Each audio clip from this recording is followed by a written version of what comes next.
Good morning friends, welcome to my channel Anokhi Mohabbat. और आप देख रहे हैं लॉस्ट गर्ल। लास्ट पार्ट में हमने देखा था कि जो हमारी अमायरा रहती है वो हॉस्पिटल में एडमिट हो जाती है और उसकी कंडीशन बहुत ज़्यादा ख़राब हो चुकी रहती है क्योंकि वो बहुत ज़्यादा रोई रहती है। उसे बहुत ज़्यादा हर्ट फील होता है कि उसने जो किया है वो सही नहीं है।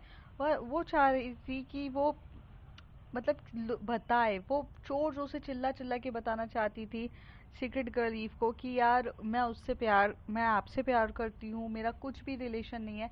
बट वो बता नहीं पा रही थी और सीक्रेट गर्ल ईव ने भी कह दिया था कि लास्ट टाइम वो हेल्प सिर्फ तब कर रही है जब वो दूर जाने की बात होती है।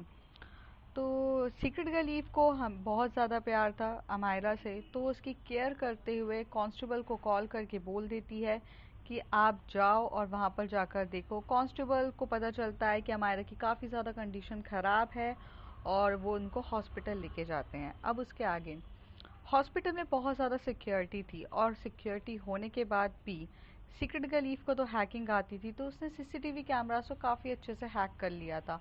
और हैक करने के बाद वो और क्या बोलते हैं नर्स का गेटअप करके पहुंच जाती है अंदर अमायरा के रूम पर। जब वो अमायरा के रूम पर पहुंचती है तो जैसी अमायरा देखती है तो पहले तो वो एक्सेप्ट नहीं करते कि कौन है, क्या है, कौन बात कर रहा है। वो नहीं बात कर रही रहती है। फिर जब सीक्रेट गर्ल लीफ उसके बहुत करीब आकर उसका हाथ पकड़ के बोलती है, बीबी इट्स मी, मैं आपकी सीक्रेट गर्ल लीफ हूँ, मैं हूँ यहाँ पर। तो हमायरा कहती है क्या आप आ गए यहाँ पर, आप मेरे लिए आ गए? आपने तो मुझे मना कर दिया था कि आप मुझसे बात नहीं करोगे। तभी सीक्रेट गर्ल लीफ कहती है कि हाँ मैंने मना किया था, पर क्या करूँ, आपकी ऐसी हरकतों को देख के क्या बोलूँ मैं। कंडीशन ऐसे क्यों कर ली आपने? आपको समझ में नहीं आया? आप क्यों नहीं समझते हो यार कि मुझे फ़र्क पड़ता है, मुझे बहुत फ़र्क पड़ता है आपकी ऐसी कंडीशन पे। मैं आपको दर्द में नहीं देख सकती हूँ। हाँ, मैं गुस्सा हो सकती हूँ, मैं तड़प सकती हूँ, लेकिन मैं आपको इस कंडीशन में नहीं देख सकती। बहुत प्यार करती हूँ आपसे, बहुत ज़्यादा। उस समय से, जिस समय से आप मुझे जानती तक नहीं थी। अरे मैं तो उस समय से आपको जानती हूँ जिस समय से आपने तो मुझे कभी देखा तक नहीं था। आपको तो पता भी नहीं है कि मैं कौन हूँ, क्या हूँ। बट मैं आपको उस समय से प्यार करती हूँ जिस समय से आप खुद को भी नहीं जानते थे। जब ये सारी बातें अमायरा सुनती है तो अमायरा फिर से एकदम मायूस तरीके से, क्योंकि वो काफ़ी ज़्यादा नींद में रहती है और कंडीशंस थोड़ी उसकी ठीक नहीं रहती है, तो वो पूछती है कि आप मुझे जानते हो तो कौन हो आप, मुझे बता क्यों नहीं देते हो और मेरे साथ ऐसे छुपन छुपाई वाले गेम क्यों खेल रहे हो, क्यों हाइड एंड सीक खेल रहे हो, क्यों नहीं बताते कि आप कौन हो, क्यों मुझे इतना परेशान कर रहे हो। मैं वैसे ही बहुत परेशान हूँ, मुझे प्लीज़ आज़ादी दो, मुझे खुश रहना है, मुझे नॉर्मल लाइफ जीनी है, मैं थक गई हूँ।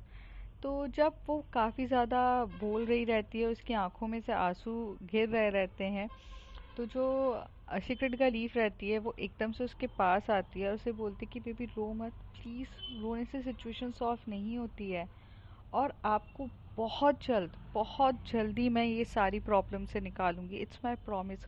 और जब हम इस पूरी से प्रॉब्लम से बाहर निकलेंगे, हम कोसों दूर चले जाएंगे सबसे, हम अपनी लाइफ को बहुत अच्छे से जिएंगे। आप ऑस्ट्रेलिया से आए हो, मैं आपके साथ ऑस्ट्रेलिया चलूँगी, ठीक है? तो सीक्रेट गर्ल ईव की ये सारी बातें सुनकर अमायरा की जो कंडीशन रहती है वो काफ़ी ज़्यादा ख़राब रहती है, पर वो फिर भी स्माइल करते हुए बोलती है पक्का? तो कहती है पक्का, अभी मेरा एक काम करोगे आप? तो अमायरा कहती है क्या? अपनी हेल्थ को जल्दी सही करो और अपना ध्यान रखो, और मैं वादा करती हूँ मैं आपको बहुत जल्दी इन सारी प्रॉब्लम से निकालूंगी और उसके बाद सिर्फ आप और मैं, और आपको एक रोमांटिक डेट पर भी ले जाऊंगी। एक ऐसी डेट जिसमें सिर्फ और मैं और आप होंगे और कोई नहीं होगा। आपने मुझे देखा नहीं है ना, सही वक्त आने पे मैं आपको दिखाऊंगी कि मैं कौन हूँ, कैसी दिखती हूँ, क्या है, सब कुछ पता चलेगा आपको मेरे बारे में। पर सिर्फ इंतज़ार करिए सही वक्त का, और बहुत जल्दी आपको मेरे से मुलाकात होगी। सच बोलूँ, मुझसे भी रहा नहीं जाता है, पर मुझे कुछ ज़रूरी काम है, वो निपटाने हैं। और ये बोलकर वहाँ से सीक्रेट गर्ल ईव निकल जाती है। तो अमायरा की हालत काफ़ी ज़्यादा बुरी रहती है, पर वो अपने थोड़ा सा हाथ के मूवमेंट से लाकर उसे अपनी ओर खींचती ज़रूर है, उसका हाथ पकड़ती है। और जैसे ही वो अपने पास खींचती है तो जो सीक्रेट गर्ल ईव है बहुत ज़्यादा करीब आ जाती है, बहुत ज़्यादा।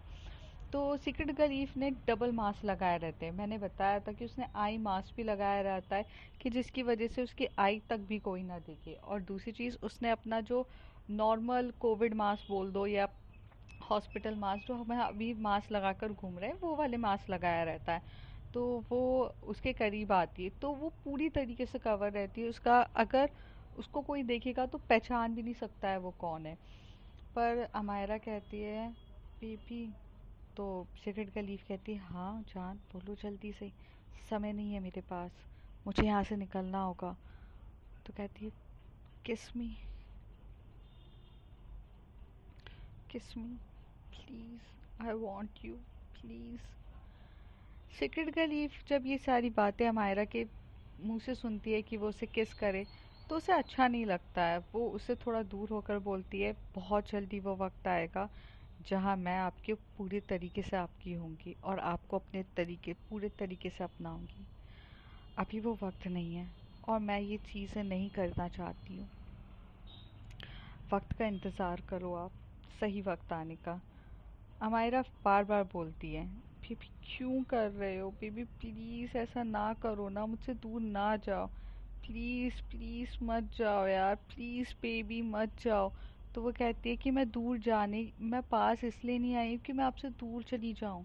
मैं यहाँ हूँ और यहीं रहूँगी आपके साथ। आपको सारी प्रॉब्लम से भी निकालना मेरा फ़र्ज़ है। मुझे जाना होगा, प्लीज़ मेरी बात को समझो और जल्दी से तबीयत ख़राब करो। वो जैसे ही जाने से पहले उसके फोरहेड पे किस करती है और उसके दोनों चिक्स पे किस करके बोलती है बहुत जल्दी सही हो जाओ, और ऐसे करके वो चली जाती है। थोड़ी देर में डॉक्टर की एंट्री होती है और नर्स का बाहर जाना होता है। डॉक्टर एकदम से पूछता है नर्स से हेलो, तो वो कहते हैं कि आपने उसको इंजेक्शन लगा दिया। तो नर्स के पास उसके पास कुछ ऑप्शन नहीं रहता है, क्योंकि उसे पता रहता है कि वो इंजेक्शन भी बहुत ज़्यादा इम्पोर्टेंट है और साथ ही साथ अगर वो नहीं लगाया तो प्रॉब्लम हो जाएगा और अगर झूठ बोला तो भी प्रॉब्लम हो जाएगी। तो वो जाते उसे बोलती कि ओ डॉक्टर, मैं ना गलत इंजेक्शन उठा कर ले आई थी, तो मैंने ना नहीं लगाया, आप लगा दीजिएगा। और ऐसे बोल के वो फटाक से निकलती है। तो वो बोलता है अरे इंजेक्शन तो देके जाओ। तो कहते अरे डॉक्टर ये तो गलत है ना, आप सही वाला मंगवा लीजिए।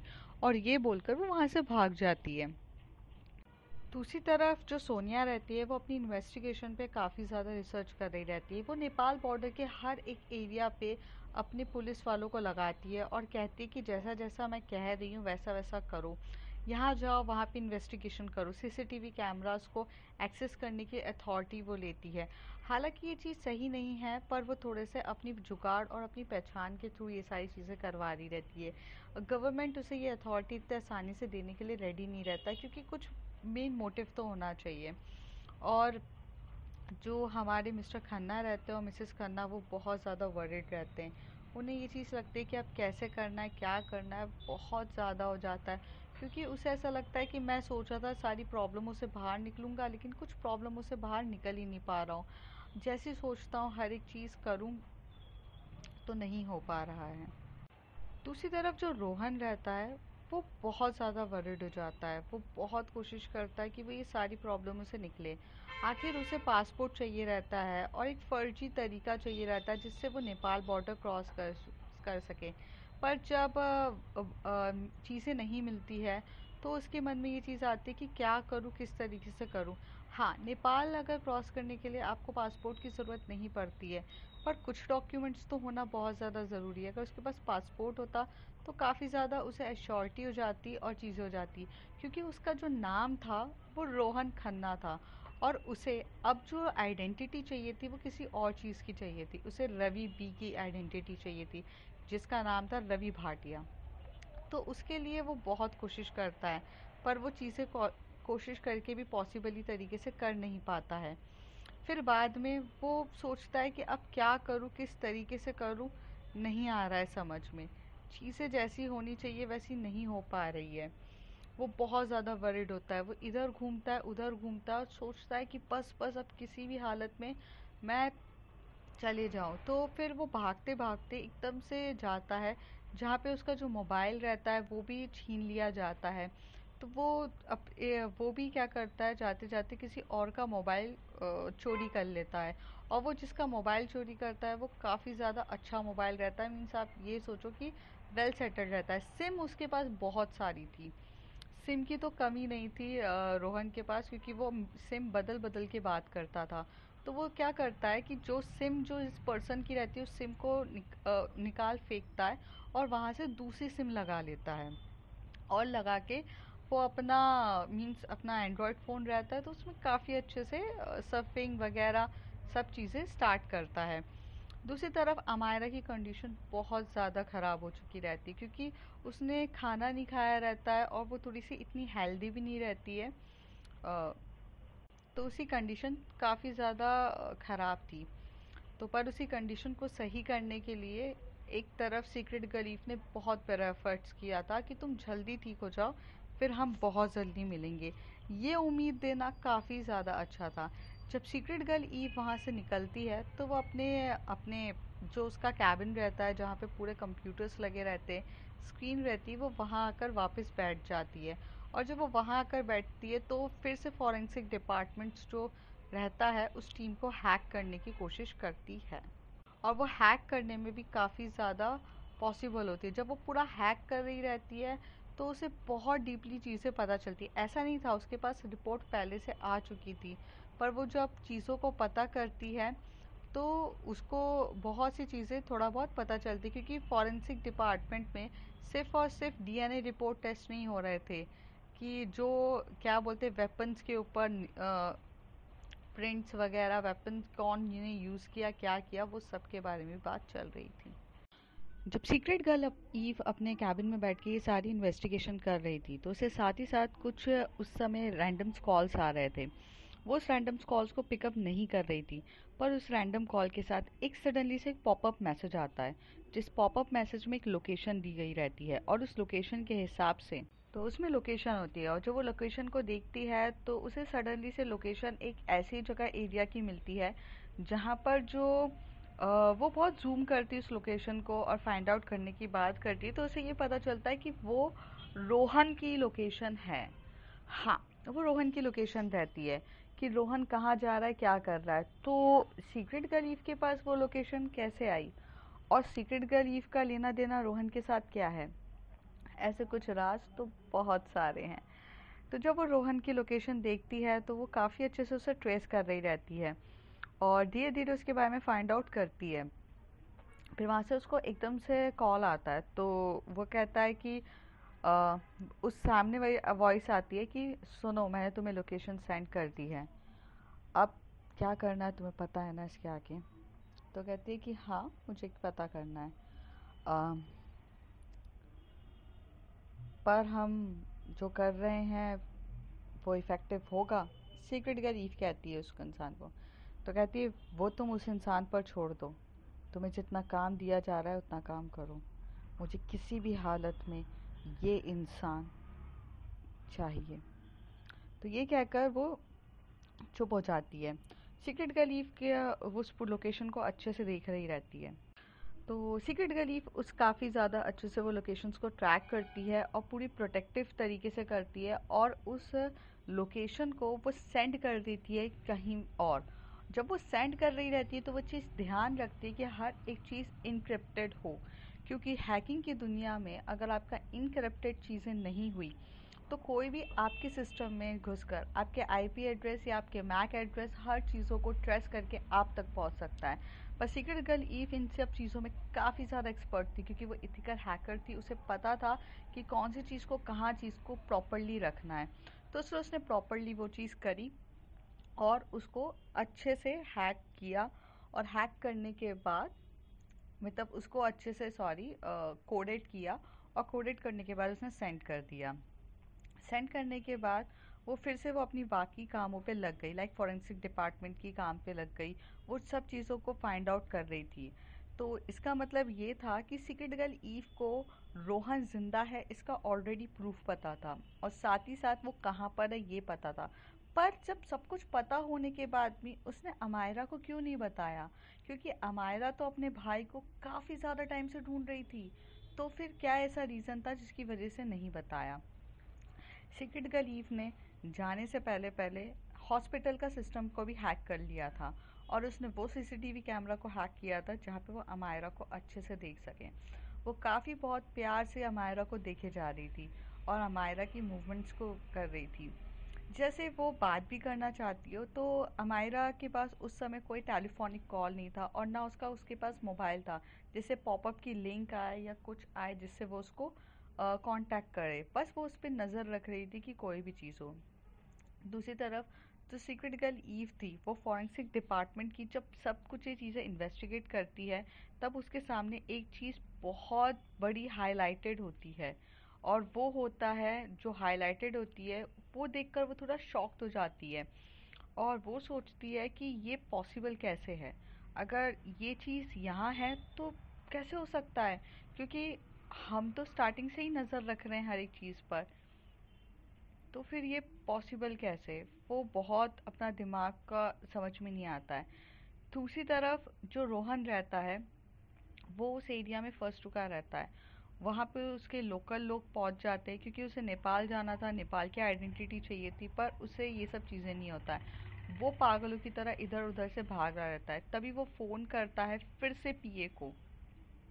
पीए को फ़ोन करता है और पीए को फ़ोन करके बोलता है, कहाँ हो तुम? मैंने तुम्हें कहा था मेरी मदद करो, समझ में नहीं आता है क्या? ठीक है, जितने पैसे तुम्हें चाहिए ना, उसके सिर्फ और सिर्फ लोकेशन, उसका चीज़ें, उसकी हर एक चीज़ मुझे पता है। सब कुछ मेरे हाथ में है। याद रखना, मैंने अगर उसके कोड्स वगैरह नहीं बताए ना, तो तुम चाह कर भी वो पैसे नहीं निकाल सकते हो। अगर तुम्हें वो पैसे चाहिए तो इसका मतलब है कि तुम्हें मुझे प्रोटेक्ट करना पड़ेगा, हर एक चीज़ ध्यान से रखनी पड़ेगी, तो तुम्हें नहीं मिलेगा। और अगर तुम चाहते हो कि हर एक चीज़ को मैं ध्यान से रखूं, चीज़ों को संभाल के रखूं, तो मेरी बात ध्यान से सुनो। पीए क्या करता है, पीए सिर्फ उसको कान में लगाकर सुन रहा रहता है और सुनते हुए बोलता है, हो गया तेरा, हो गया तेरा। किसको धमकी दे रहा है रे? तेरे जैसे हजार देखे हैं, तू कोई नया इंसान नहीं है। जिस खेल में तू, जिस बिजनेस में तू अभी आया ना, ये भाई बिजनेस हम कितने सालों से कर रहे हैं। तुझे पता भी नहीं है हम एक्सपर्ट हैं इन सब चीज़ों में। तू जानता है क्या है हमारे बारे में? अबे चूतिए, यहाँ का दिमाग का दही मत कर, ठीक है? रख फोन और जा, आगे से कॉल मत कर देना और मुझे बताने की भी कोशिश मत करना। तेरा बाप हमारे पास आया था, इसलिए अभी तक तुझे हमने कुछ किया नहीं है, वरना तुझे उठा के काट के रख देंगे हम। जानता भी है किस किस से पंगे ले रहा है। धमकी पे धमकी दिए जा रहा है कि ये नहीं दिया तो नहीं बताऊंगा। अबे मत बता। तुझे क्या लगता है तेरे बारे में हम क्या इन्फॉर्मेशन नहीं रखते? तूने पैसा जहाँ जो जिस बैंक में रखा है ना, उस बैंक के से भी हमारी डील हो जाएगी। पर तेरे बाप को ना वादा किया है, इसलिए चुपचाप बैठे हुए हैं, वरना अब अगर बॉस के बारे में कुछ भी बोला, ये कर दूंगा वो कर दूंगा, उनका तो पता नहीं कुछ होगा कि नहीं, तू ऊपर जाएगा। अपनी जिंदगी संभालना चाहता है ना, तो यहीं पे बैठ चुपचाप। ऐसे बोल के पीए भी काफ़ी ज़्यादा गुस्से में हो जाता है और उसका बोलने का लहजा बहुत गलत होता है, क्योंकि आखिर वो पीए रहता है और इन सब चीज़ों में, गुंडागर्दी में तो वो एक्सपर्ट रहता है। अब आप बताओ, इस बिज़नेस में बहुत टाइम से हैं, तो चीज़ों में तो एक्सपर्ट रहेंगे ही ना। तो ये सारी चीज़ें हो रही रहती है, काफ़ी ज़्यादा टाइम से सब चीज़ें चलती हैं। पर उसमें से ये रहता है कि जो रोहन रहता है वो फंस चुका रहता है। एक तरफ उसके पास कोई मदद का कोई स्कोप ही नहीं रहता। वो चाहता है कि वो मदद, मतलब वो ये सोचता है, यार मैं क्या करूँ, कैसे अपने आप को करूँ। तो वो एंड्रॉयड फ़ोन जिसका चुराता है, उससे वो पॉपअप करता है, मेल भेजता है। वो काफ़ी ज़्यादा मेल भेजता है और बहुत टाइम तक वेट करता है कि इस मेल का रिस्पॉन्स हो। कुछ नहीं होता। फिर वो एक चुपके से क्या करता है, मतलब ट्रक ड्राइवर रहता है, उस ट्रक ड्राइवर की गाड़ी में वो छुप के बैठ जाता है, क्योंकि वो रात का समय रहता है, और अगर वो उस जंगल के एरिया में खड़ा रहा तो या तो उसे जंगली जानवर खा जाएंगे या उसकी हालत बहुत ख़राब हो जाएगी। तो वो जो ट्रक रहता है वो माल ट्रांसफ़र कर रहा रहता है, वन वो ट्रांसपोर्टर ट्रक्स रहता है, one place to another place. तो उसे कुछ भी नहीं आइडिया रहता है कि ये कहाँ का ट्रक है, क्या है वगैरह चीज़ें, उसे कुछ आइडिया नहीं है। वो चुपचाप जाकर वहाँ बैठ जाता है। रोहन जब बैठता है तो अपनी फ़ोन की तरफ कंटिन्यूस देख रहा रहता है कि उसे ऐसा लगता है कि कुछ उम्मीद की किरण दिखे और सही हो। दूसरी तरफ जो अमायरा रहती है वो काफ़ी हद तक ठीक होने लगती है, उसकी बॉडी में एनर्जी आने लगती है। जब डॉक्टर्स उसको चेकअप करने के लिए आते हैं तो वो पूछते हैं, अमायरा आप ठीक हैं? ऐसा क्या हो गया था आपको? कुछ चीज़ें दिल पे या सदमे पे लग गई है जिसकी वजह से आपको इतना ज़्यादा अफेक्ट हुआ? और आपको पता है मिस्टर खन्ना आपके बहुत ज़्यादा, आपके पापा बहुत ज़्यादा वरीड हैं, चीज़ें बहुत ज़्यादा ख़राब हो जाती। ऐसे में आपको अपना ख्याल रखना चाहिए। आई नो इस समय बहुत हार्ड टाइम चल रहा है, आप सब अपनी फैमिली प्रॉब्लम्स वगैरह से गुजर रहे हैं। और I am very very sorry to heard about your losses, like आपकी सिस्टर इन लॉ भी चली गई और आपका ब्रदर भी। तो मुझे काफ़ी ज़्यादा बुरा लगा ये चीज़ जानकर। तो अमायरा रहती है, वो कहती है कि हाँ हाँ डॉक्टर, वो सब कुछ सडनली से हुआ है, बहुत ज़्यादा मैं नहीं हैंडल कर पा रही हूँ। मेरा ना सर फटता है सब कुछ हैंडल करते हुए। पहले भाई चले गए, भाई के बाद भाभी, मतलब नताशा का तो इतना हुआ है कि समझ में नहीं आता। ऊपर से वो इन्वेस्टमेंट बैंकर ये कह रहे हैं कि अ, भाई और भाभी, भाभी ने भाई का मर्डर किया और भाभी ने रैंसम मनी लिया और उनका किसी और ने मर्डर कर दिया, थर्ड पर्सन। तो ये सब चीज़ें सुनकर ना बहुत अजीब सा लगता है। नहीं हो रहा हैंडल, समझ में नहीं आ रहा है क्या है, पुलिस हमारे साथ क्या कर रही है, कुछ आइडिया नहीं है। डॉक्टर क्या हो रहा है, कैसे हो रहा है, कुछ समझ में नहीं आ रहा है। मेरी हालत शायद से इस वजह से ही ख़राब हो रही है या पता नहीं। जो डॉक्टर रहता है वो काफ़ी ज़्यादा यंग होता है और वो उसके सर पे हाथ फेरते हुए कहता है कि हाँ ठीक है बच्चा, चीज़ें होती हैं, कुछ चीज़ें हमारे हाथ में नहीं होती है जिसके बारे में हम नहीं कर सकते। बट मैंने डायग्नोसिस किया है, इट्स अ टाइम ऑफ, आपको ना थोड़ा सा स्टेज ऑफ डिप्रेशन आ चुकी है, क्लिनिकल डिप्रेशन की आप शिकार बन रही हैं। तो जिस तरीके से कंडीशन हो रही है, अगर आपकी प्रॉपर ट्रीटमेंट नहीं किया गया तो आगे जाके आपको डिप्रेशन हो सकता है। क्योंकि अक्सर डिप्रेशन होने के दो तीन रीजंस होते हैं, जैसे सडनली से शॉक लगना, अपने अपने चाहने वाले के साथ दूर जाना, उसके साथ कुछ आपकी बाउंडिंग सही नहीं होना। तो वो सब चीज़ों की वजह से होता है। और आपके में ये तीनों केसेस है, आप अपने ब्रदर को लॉस कर चुकी हो, आप अपनी सिस्टर को लॉस किया है, ऊपर से आपके ऊपर केस चल रहा है like of their sister in law murder. तो हर एक चीज़ आपके साथ हो चुकी है। तो मैं आपको कुछ मेडिसिन सजेस्ट करूँगा और ये काफ़ी ज़्यादा ज़रूरी है आपके चीज़ों के लिए। तो आप प्लीज़ इसको प्रॉपरली लीजिए जिससे आपकी हालत कंडीशन सही हो। पहले तो हमारा बहुत रिफ्यूज़ कर देती है और कहती है नहीं डॉक्टर मैं ठीक हूँ, मुझे ज़रूरत नहीं है। पर डॉक्टर बहुत ज़्यादा वो रहते हैं, एक्सपीरियंस भी रहते हैं, और वो बहुत बड़ा हॉस्पिटल रहता है जहाँ साइकोलॉजिस्ट हर कोई आया जाता है। तो वहाँ पर भी पता चलती है, साइकेट्रिक्स भी बोलता है कि इस माइनर स्टेज, और इस माइनर स्टेज पे अगर आप कंट्रोल कर लेते हो तो काफ़ी ज़्यादा मीन्स प्रॉफिटेबल होगा। तो ये बात पे अमायरा हो जाती है। अमायरा को बहुत सारी ड्रिप्स लगती है, मीन्स जो एडमिट रहती है एक या एक दिन के लिए, और उसके बाद उसको डिस्चार्ज कर दिया जाता है। यहाँ पर जो सोनिया रहती है वो काफ़ी डीपली इन्वेस्टिगेशन कर रही रहती है।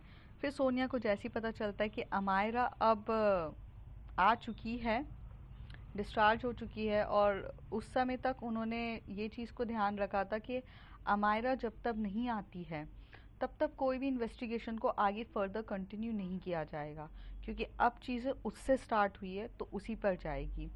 तो वो चीज़ों को वहाँ होल्ड पे डाल देती है, पर वो under the custody of mister Khanna को लेती है, मिसेस खन्ना को लेती है।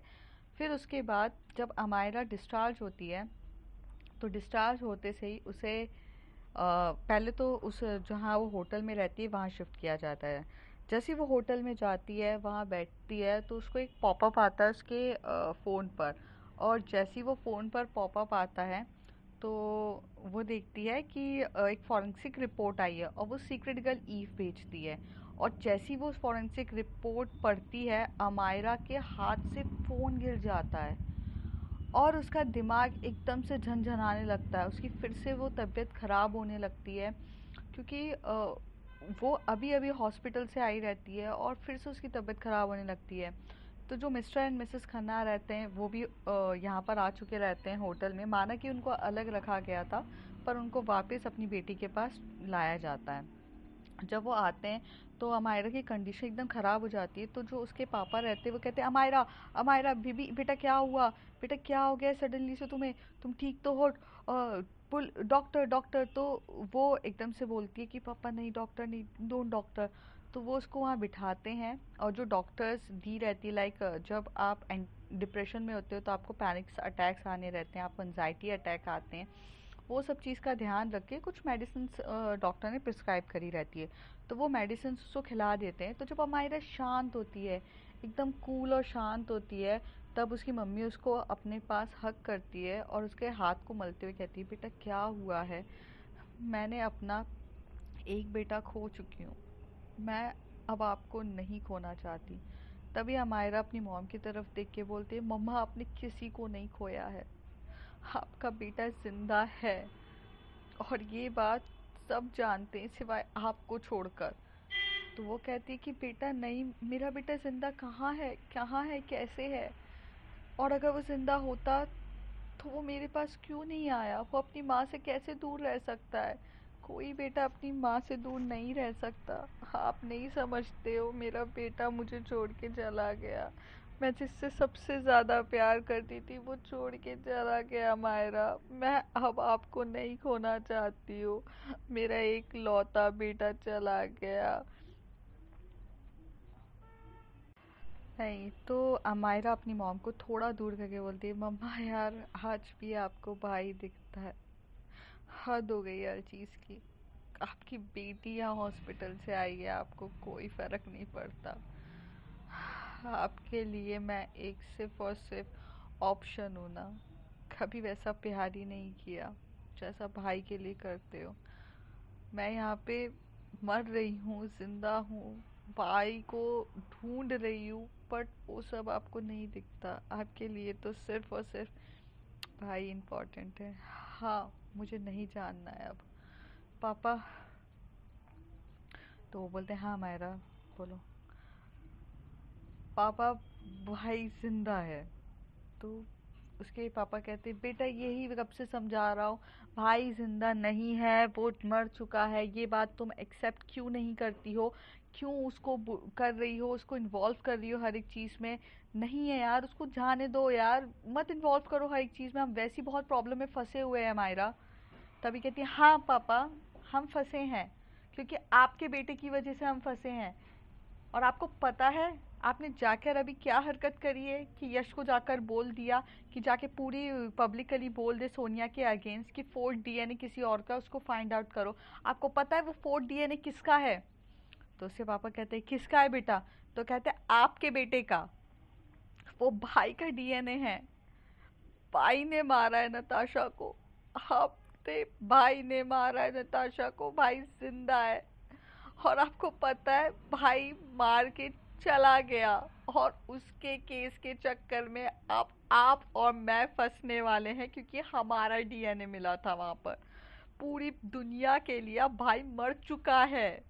भाई is dead in the public गली। अब उसके बारे में भाई ने अगर सब कुछ भी किया होगा तो वो मर चुका है। अब सिर्फ हम दोनों को ये चीजें फेस करनी पड़ेगी। आपके बेटे ने कहीं का नहीं छोड़ा हमें। उसने कितना अच्छे से गेम खेला, जिंदा होकर गायब हो गया, ये सब चीज़ उसकी है, और आपको अपने बेटे पे नाज है। और मम्मा अब जब देखो अपना बेटा बेटा करती रहती हो। जब देखो, जाओ, मुझे तो बोलने के लिए कुछ बचा ही नहीं है। और ऐसे करके अमायरा सबको अपने रूम से निकाल देती है और वो रोती है। उसी देर में से पॉपअप आता है और वो रहता है लिंक। और वो एक लिंक रहती है, जिस लिंक को वो क्लिक करती है तो उसे अपने भाई की फ़ोटो दिखती है। और भाई एक एरिया में दिखता है। तो वो देखकर होती है कि अभी तक तो वो उसको अभी तक हमारा को ऐसा था कि ये चीज़ थी कि हाँ ठीक है भाई, जिंदा है जिंदा है, एक आकांक्षा बोलते हैं ना, मीन्स लाइक पॉसिबिलिटी थी उसे कि होगा, जिंदा होगा। लेकिन जब वो फोटो देखती है और उसको उस कंडीशन में देखती है तो उसके दिमाग का एकदम से होता है। और वो ऑफ कोर्स हमारी सीक्रेट गलीव ही रहती है जो भेजती है। तो सीक्रेट गलीव एकदम से कॉल करती है उस समय। तो अमायरा बोलती है, आपको कैसे पता मेरा भाई जिंदा और कहाँ है, आप प्लीज़ मुझे बताओ। तो वहाँ से सीक्रेट गलीव ही बोलती है, मुझे बहुत टाइम से पता है तुम्हारा भाई जिंदा है, और तुम्हारा भाई कहाँ है मैं सब जानती हूँ, बट मैं नहीं बताऊंगी।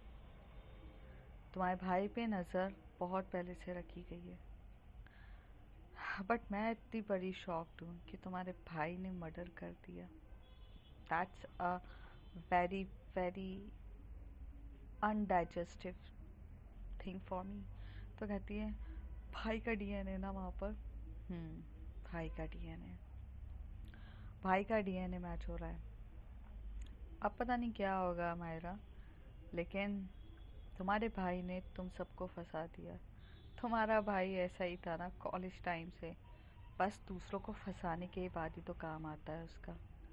लोगों के साथ खेलना और मजाक करना ही तो है उसे। तुम्हारे भाई ने कभी किसी की फीलिंग्स की कदर ही नहीं करी है। आज तुम्हारे भाई को इस कंडीशन में देखे काफ़ी ज़्यादा सुकून मिल रहा है मुझे। जब हमारा ये सारी बातें सुनती है तो उसे समझ में नहीं आता, और वो पूछती है सीक्रेट गलीफ से कि कौन हो तुम, और मेरे भाई के बारे में कैसे जानती हो, और मेरे भाई को इस कंडीशन में देख के तुम्हें क्यों सुकून मिल रहा है, क्या राज है, कुछ बताओगी तुम मुझे। तभी सीक्रेट गलीफ कहती है, सही वक्त आने पे बहुत सारी चीज़ें पता चल जाएगी। याद रखना, मैं कभी भी कोई वादा झूठा नहीं करती हूँ। अपने वादे की पक्की हूँ और अपने वचनों की शौकीन हूँ। तो इसलिए याद रखो कि कौन हूँ मैं, क्या हूँ, सब पता चलेगा, ठीक है। और जब ये सारी प्रॉब्लम सॉल्व हो जाएगी तो अपने वादे के हिसाब से हम डेट पर जाएंगे, और आपको इन सब चीज़ों से काफ़ी दूर लेकर जाऊंगी। मेरा प्यार आपके लिए सच्चा है और हमेशा रहेगा, याद रखिएगा। ये बोल के सीक्रेट गलीफ वो फ़ोन कट कर देती है। दूसरी तरफ जो सोनिया रहती है, सोनिया के पास एक पॉपअप आया रहता है। उसे एक बहुत ऑफिशियल एक मेल आया रहता है एक ऐसी जगह से जिस मेल के बारे में किसी को कुछ नहीं पता रहता। वो मेल को ओपन करती है और उस मेल के ओपन पे लिंक देखती है तो यस, वो पूरी वीडियोस रहती है कि जहाँ पर रोहन दिखाई देता है। तो जो सोनिया रहती है वो काफ़ी देर तक वो वीडियोस देखती है, एनालाइज करती है, और अपनी पूरी टीम को देख बोलती है कि पता करो ये एरिया कौन सा है। पर वो एरिया को आइडेंटिफाइड करना बहुत मुश्किल हो जाता है, क्योंकि वो जिस तरीके से वीडियो आती है वो ऊपर से आती है, ऊपर से मतलब एकदम जैसे आप बोलते हैं ना सैटेलाइट के थ्रू आप सामने वाले को देख रहे हो। तो आपको सिर्फ वो पर्सन दिखता है और उसके आजू बाजू सड़कें या पेड़ पौधे दिखते हैं। कहाँ की है वीडियो ये कुछ नहीं रहती है, पर वो वीडियो कम से कम 50 सेकंड्स की रहती है जिसमें सामने वाला पर्सन चलता हुआ दिख रहा है। तो जिससे सोनिया को भी क्लियर हो चुका रहता है कि ये तो जिंदा है। अब ये ज़िंदा है और सब चीज़ें, तो सोनिया भी काफ़ी हद तक शॉक्ड रहती है ये चीज़ें जानकर कि कौन है जो ये जानता है कि रोहन ज़िंदा है और वीडियो भेज रहा है। इसका मतलब रोहन की लोकेशन भी सामने वाले को पता होगी। फिर ये कौन है? तो अपनी वो साइबर सेल से बोलती है, साइबर टीम से बोलती है कि इसका लोकेशन ट्रैक करो। पर काफ़ी ज़्यादा लोकेशन ट्रैक करने के बाद भी कुछ आइडेंटिफाइड नहीं होता है। और जिस मेल आया रहता है स्क्रिप्टेड वो भी रहता है, वो भी इतना ज़्यादा डिकोड नहीं कर पा रहे रहते हैं। हाँ, वो सीक्रेट गलीफ नहीं भेजा रहता है। तो अब चीज़ ये कंफर्म हो चुकी रहती है सबको कि रोहन जिंदा है। पर एक फ़ोटोशॉप नाम की चीज़ें होती हैं और बहुत सारी ऐसी चीज़ होती है जिसके बारे में पब्लिकली में ये चीज़ें डाल भी नहीं सकते और इस बेस पे तो ला भी नहीं सकते। तो सोनिया का थोड़ा दिमाग ख़राब होता है, और सोनिया का क्या दिमाग ख़राब होने के बाद जब वो बाहर जाती है, जब वो स्मोक कर रही रहती है तभी उसको एक कॉल आता है, यस। और वो कॉल आता है क्या हुआ है, तुम मेरा फ़ोन क्यों नहीं उठा रही हो? सोनिया कहती है, मैं बहुत ज़्यादा प्रॉब्लम में हूँ, मैं बहुत ज़्यादा दिमाग ख़राब है, अभी तुम्हारी कोई बातों का जवाब देने का मेरा मूड नहीं है, और अभी मुझसे कोई सवाल भी मत करना। तो कहती, तो वहाँ से आवाज़ आती है, तो बताओ ना क्या प्रॉब्लम है। तो ये बोलती है, रोहन की लोकेशन आई है मेरे पास। मतलब हमारे अलावा और भी लोग जानते हैं कि रोहन जिंदा है, और हमारे अलावा भी उस पे नज़र रखी जा रही है। हमें तो ये भी नहीं पता वो कहाँ है, क्या कर रहा है। हम ढूंढ रहे हैं और सामने वाला उस पे नज़र रख रहा है। बहुत कुछ अजीब हो रहा है, चीज़ें बहुत कॉम्प्लिकेटेड हो रही है। कौन है, कहाँ से है, क्या चल रहा है, कुछ समझ में नहीं आ रहा है। और इस बीच में मैं तुम्हारे सवालों के जवाब देने नहीं बैठी हूँ। वक्त बहुत कम है मेरे पास, 2 या 3 दिन है। इस 3 दिन में अगर मैंने रोहन को नहीं पकड़ा तो वो यहाँ से चला जाएगा नेपाल बॉर्डर। अब कुछ भी हालत में करना है। ये बोलकर वो फ़ोन कट कर देती है और काफ़ी ज़्यादा सोचती है। तो देखते हैं फ्रेंड्स आगे क्या होता है। आखिर सीक्रेट गर्ल ईव का क्या लेना देना है रोहन से, और पुलिस वाले को ने रोहन का डीएनए क्यों छुपाया था। बहुत सारे सवाल हैं, आइए कुछ एपिसोड्स में पता चलेगा। तब तक के लिए bye bye, take care. If you like my story, like share and subscribe.